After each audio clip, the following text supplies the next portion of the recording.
Who are the Ad Watchers? We are attorneys at the National Advertising Division of BBB National Programs, a team with over 50 years of experience investigating and resolving disputes over the accuracy of national advertising campaigns. We don't just take ads at face value.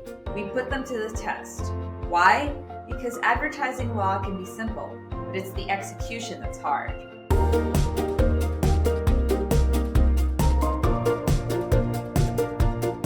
Welcome to Ad Watchers, NAD's podcast that gives a view into how our organization reviews claims and applies advertising law. If you missed any of our previous episodes, don't forget to check them out later. They are available wherever you're listening to this. Eric, what are we talking about today? So Annie, today is our last episode of the season. Today we're going global. We just wrapped up the NAD conference. We had a wonderful conference, but it was extra special this year because the International Council for Advertising Self-Regulation, or ICAS, which is a forum to facilitate discussion between advertising self-regulatory organizations from around the world, held their annual meeting right after our NAD conference. So we were fortunate to have many international visitors at our NAD conference, including Guy Parker, who is the president of ICAS and the chief executive of the UK's Advertising Standards Authority, the ASA. He was able to participate on some panels. So we got more of an international view this year at the NAD conference. We thought it would be an opportune time to do a deeper dive into international advertising self-regulation, what issues are on their radar, and how do they handle complaints, and how do they collaborate. So we have a guest speaker today. We are very fortunate to have none other than Sibylle Stanciu, the director of ICAS, who has been doing a lot of traveling around the world, and today she joins us from Brussels. Yes, we're really honored to have ICAS, make a big announcement about one of their newest initiatives at our conference, a global think tank to foster self-regulatory engagement. And we'll hear about that later. Sibylle Stanciu is the director of ICAS, a role that she has held for over 4 years.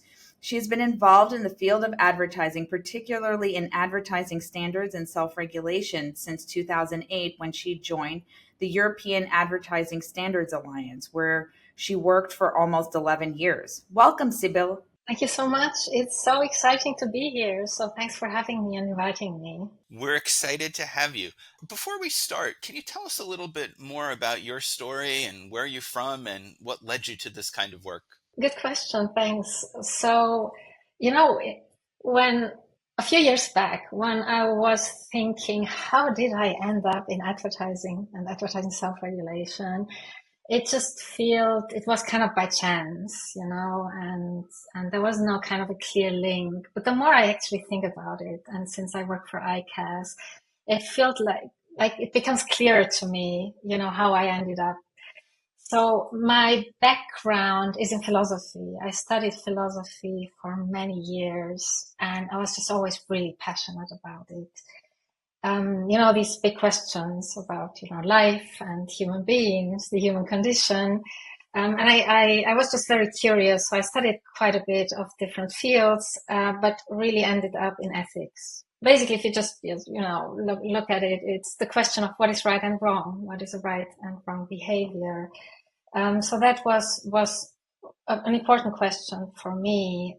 And the other subject I studied was social anthropology, also in parallel, because I've been always fascinated about different cultures, societies, how it shapes us, how others are different, because that really helps understand things better and you understand yourself better.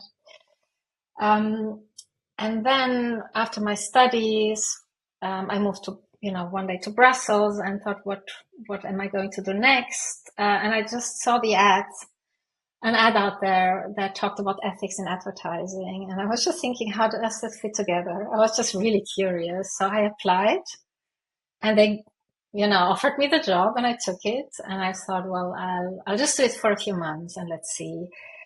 And I just stayed there, I think, for 11 years in different roles. But I found it interesting and I found meaning in the job because it gave me, I had the impression I can do something and do something good. And that actually in advertising, which is such an important means of communication, you can communicate rightly and you can communicate wrongly. And when I started then my job in ICAS, having this global perspective was just so enriching. I find it extremely interesting to engage with stakeholders all over the globe, try to understand them better, their issues better, what they need better. It's just really humbling also to do that. That's great. Can you tell us a little bit more about ICAS and what your role is? Yeah, so I think as Eric described it really well, it's this platform, a global one that brings together on the one hand ad standards bodies or self-regulatory organizations. So we just call them in short SROs. So if I speak about SROs, just that you know what I mean. We always have these acronyms, right, in our business. So it brings together the network of these SROs at global level. And we have members in Asia Pacific, Africa, Europe, North and South America. But we also bring together the global advertising industry. So I'm talking about associations such as the World Federation of Advertisers or the International Advertising Association. But we also have in our membership the Global Advertiser Lawyers Alliance, for example. So everyone really interested in responsible advertising. We have currently 35 members and organizations operating in all the major regions of the world. And you also talked a little bit already about our mission. So what we do is we're, forming this platform where our members can exchange information and exchange best practice. This also leads us to find, our common challenges and try to work on common solutions. We also try to set up new self-regulatory bodies where they don't exist and strengthen systems that are existing. But we also cooperate with other global stakeholders such as the OECD or UN bodies. And we try working together with them, but of course we also advocate for responsible advertising and effective self-regulation at global level. So I would say those are, the things we do in ICAS. We know you have been very busy lately, so can you talk to us a little bit more about some of the new developments at ICAS? Yes, so we have been established 8 years ago, and there are so many things we need to address, so many challenges, and we were trying to find a way to engage with more actors, with more stakeholders, because there is a big interest in actually doing better. And so the idea came up that we needed maybe another forum, because ICAS is in some ways we're growing, and I'm very pleased the way ICAS is growing, right? But we felt we needed to be able to involve more, and the idea was to create a separate forum for discussion, which became this ICAS think tank. It was this idea: let's get together, let's bring in also academic institutions, maybe civil society, the larger advertising industry, stakeholders we are very interested to hear from and we want to engage with and work with, but who couldn't, for example, apply for a membership in ICAS. And what we wanted then to do is to have this forum in which we can debate and discuss, but we wanted to have clear outcomes as well. So the idea was, let's have discussions, but let's also see what the think tank can do to provide solutions, to provide the analytic thinking that you need to have evidence-based policymaking and better guidelines. So the think tank will hopefully provide not only forum, but in the end come up with think pieces, papers, and as our means hopefully grow, to also provide research, right? Real thorough research into the topics we need to address, which then hopefully helps us all to have better information, better thinking, and then better policies and better ad standards across the globe. So that's kind of the idea. And yeah, we launched 2 weeks ago. So we're very, very excited about it. That's great, and we look forward to hearing about developments from the think tank. Can you give us some examples of how advertising self-regulation may be different outside the U.S.? So, for example, the NAD is not a code-based system, whereas other SROs might be.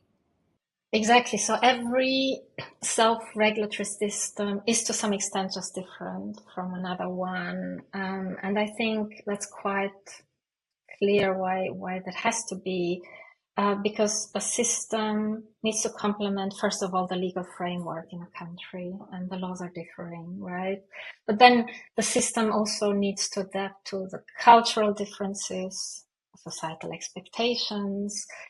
So systems have developed separately, in exchange also with each other, but also definitely separately and adapted to national needs. So what could differences be? You mentioned the codes, right? That is something where we see differences, but it can be also differences in remit. It can be differences in their services. It can be differences in procedures. To add a few more examples to yours, for example, when you get a complaint, and by the way, a lot of our members are dealing a lot with consumer complaints. You have systems that might focus much more on consumer complaints, other maybe on the competitor angle. Others try to provide more copy advice, which is advice before an ad is published or broadcast. So those are kind of differences. But one is, as I was trying to say before, is you get the complaint, and who is reviewing can also differ. So it can be an expert within the self-regulatory organization, within the SRO, or it can be a jury. I think all the systems would make sure that the investigation decision is impartial and independent. But exactly who is behind it can differ. So either it's the expert or it's a jury. And even the way the jury works can differ. It can be the advertising industry representatives that are there, in their independently, and are judging the ad against the codes or guidelines. But it can also be a lay experts, a jury just made out of lay experts, where, it could be, I don't know, retired judges working as part of the jury, or just regular people. And they evaluate the ads, investigate, and then, the outcome is published. So you've described different approaches, different sensibilities, different procedures, and that ICAS is growing and that there's clearly a trend towards more collaboration. What is the approach to towards new members? Yeah, so we are trying, as I mentioned before, to reach out to quite a lot of stakeholders and talk to them, because we're interested in their views, because we want to work together, and definitely those that can become part of ICAS, we definitely will talk with them about it. So the biggest difference in our membership is, as explained before, the one between self-regulatory organizations and the advertising industry. They have, of course, different needs. So we definitely try to understand what they need, and then try to make sure that they really get the value out of it, of this membership. So we really try to make sure that they feel welcome, that they feel heard, and that they understand that they are part of a very collaborative network that they can definitely use and be part of actively, by both providing information but also asking it if they need it. But one maybe common thing which is really important for us is when we engage with new members, is that they adhere to the ICAS Charter.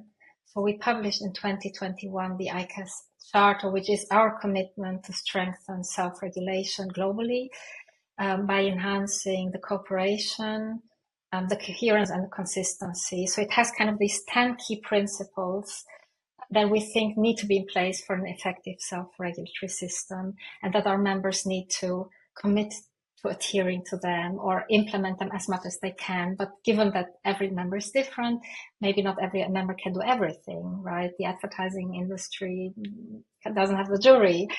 But the idea is that we all agree on what effective self-regulation means and that we all aim to get there so that we are really credible and that we have a strong system across the globe. What are some of the hot topics that ICAS members are encountering right now? Yeah, we've been really excited to be at the NAD conference and listen and also in some way take part in the conversations. And I think what is quite striking is how similar the topics are, right, across the globe. So the hot topics are definitely the responsible use of AI in advertising, sustainability, influencer marketing. So all these topics are important and very relevant across the globe. So these are the issues we also really address together globally. And then you have maybe topics that are in some markets, well, hotter than in others. So in some markets, some issues are more important than in others. Just because there is a problem. For example, in some markets currently they have a problem with gambling, with irresponsible gambling advertising. So the system would immediately try to, address the issue, work with the sector, develop guidelines, discuss with the authority. So have then all these procedures in place. So yes, gambling, for example, or in some markets you have more pressures on food marketing to kids, or when we talk especially about ultra processed foods or foods high in fat, salt, and sugar, which we call HFSS foods. So all these could be topics in some markets more than in others. But overall, the topics are the same. So let's maybe talk about an example of how you try to build consensus among so many SROs on a particular topic. Like for example, developing a common approach to environmental claims. How would that work, and how has that worked? So when we were commissioned to develop this global guidance, we thought also it could be actually difficult, right, to get a consensus across the globe. It was the first time we did global guidance, we developed global guidance. But I think there were three elements why actually it was a success. And the first is you need kind of a clear goal and a business case for why you're doing it. If you can convince your members that this is an important topic and convince them, why it's important and what we all gain from doing it right, you have them already on board, right? You all agree as ICAS, as our members, that this is something we really want to achieve, we want to do. Then the next thing was a really good preparation. We had an expert from the ASA, the UK Advertising Standards Authority, was an expert in environmental claims. And what he did was to review existing global guidance. So you have, for example, the Code of the International Chamber of Commerce, but you also have a lot of national codes and guidelines, or the FTC Green Claims Guidance. So he really looked at them all to get an overview of what is out there, what is everyone doing and what is everywhere important, and actually found quite quickly the main principles, which were more or less the same everywhere. There is a core of, a set of principles that was the same. So he distilled them. He made 6 principles out of them. And then, I thought this research element was an important one. And then the first draft that came out was already a very good one. But then we did a quite broad consultation with experts from all over the world, having diverse set of representatives from, different parts. And the end product was really built on this consensus. And it didn't even take a lot of consultation rounds. So we were really pleased. It was a very quick process. I think we started in the fall. I think we agreed to develop them by October. And I think by March, we already had a final product, which was then published around May. So it went really quickly. And this is a process where we're following. We thought it was a big success, and we're continuing to, develop global guidance. So, do ICAS members look to guidance on advertising law from the US? Yes, I think it's always interesting to see what happens elsewhere. And, for example, the FTC guidance is definitely something we are monitoring across the globe. We just really look, what the discussions in the US are, what is being published. And it's definitely an important element. And definitely our members are also talking. They are also talk about specific cases. So there is this very active exchange of information going on. So usually we are quite aware of what's going on in the US. Definitely. So you've talked to us about all the great work that you're doing. Is there anything in particular that you're most proud of?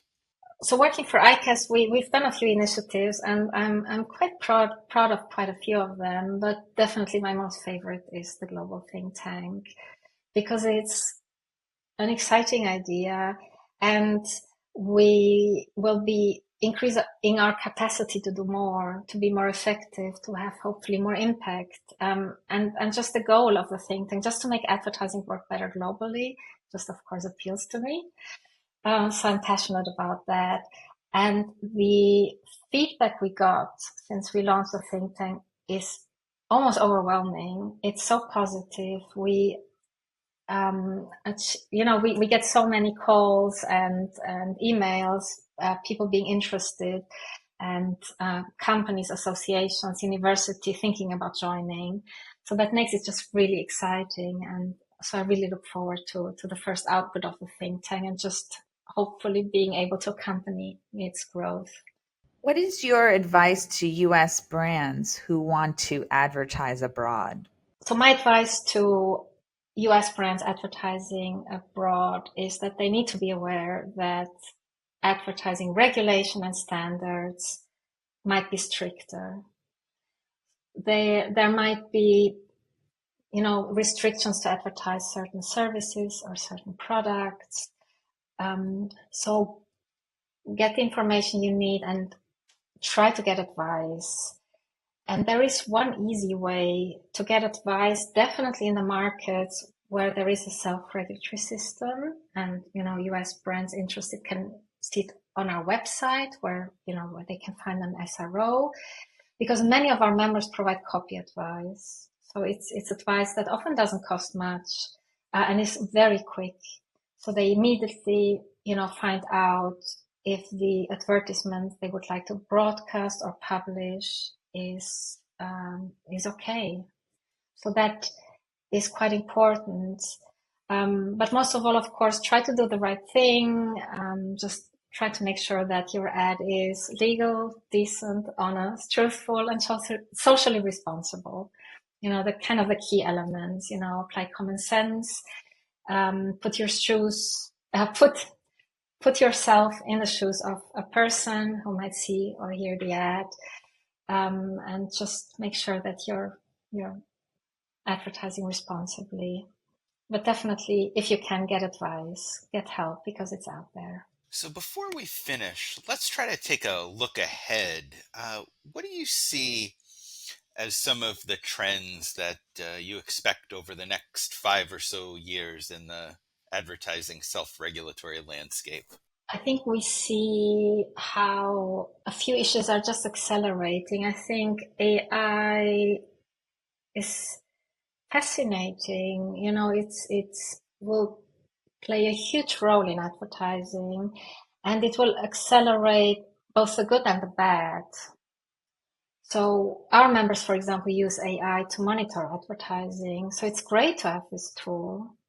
But of course, AI also increases some of the problems, such as biases, diversity, equity, inclusion. All these are important topics. And we really see how if AI is not used in the right way, it increases actually bias and problems linked with this.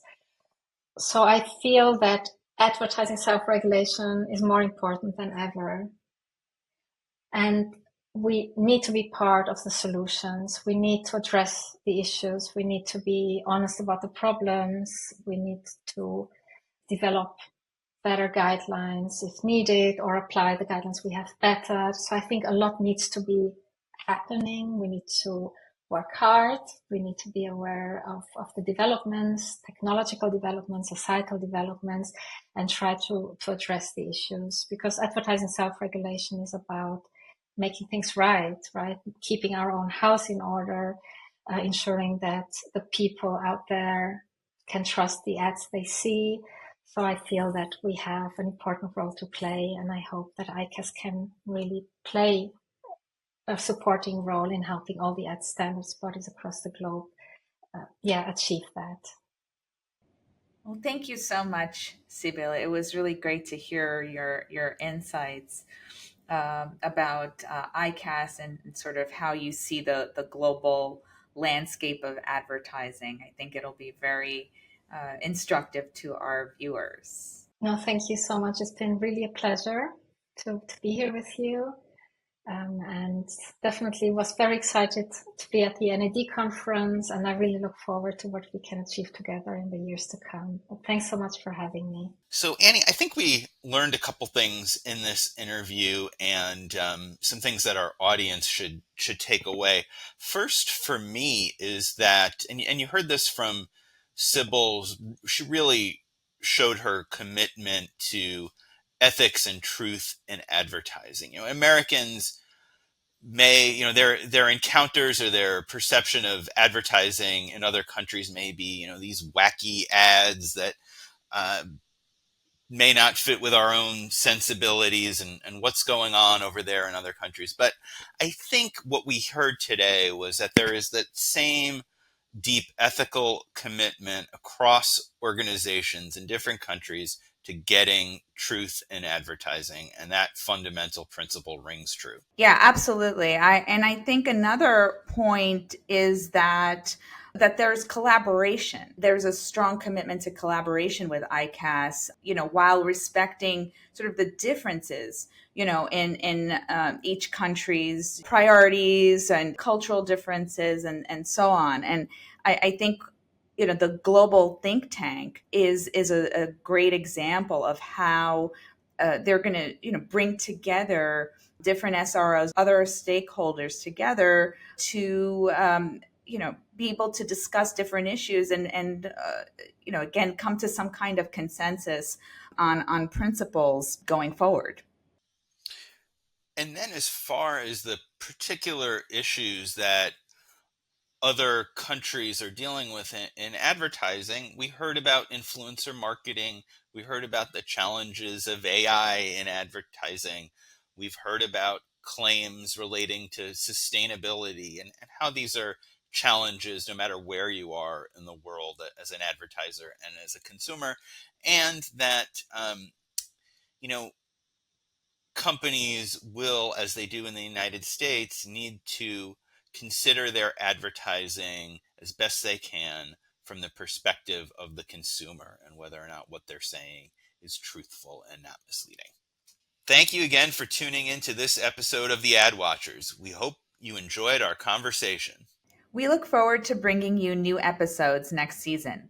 As always, you can head over to our website, bbbprograms.org, to learn more about what we do at the National Advertising Division or any of our other self-regulatory programs. That's all for this episode. See you next season. Thanks again for tuning into Ad Watchers. Be sure to check out our previous episodes at accountabilitystudio.org, Apple Podcasts, or wherever you listen to your favorite podcasts. And don't forget to subscribe to get notified about our next episode.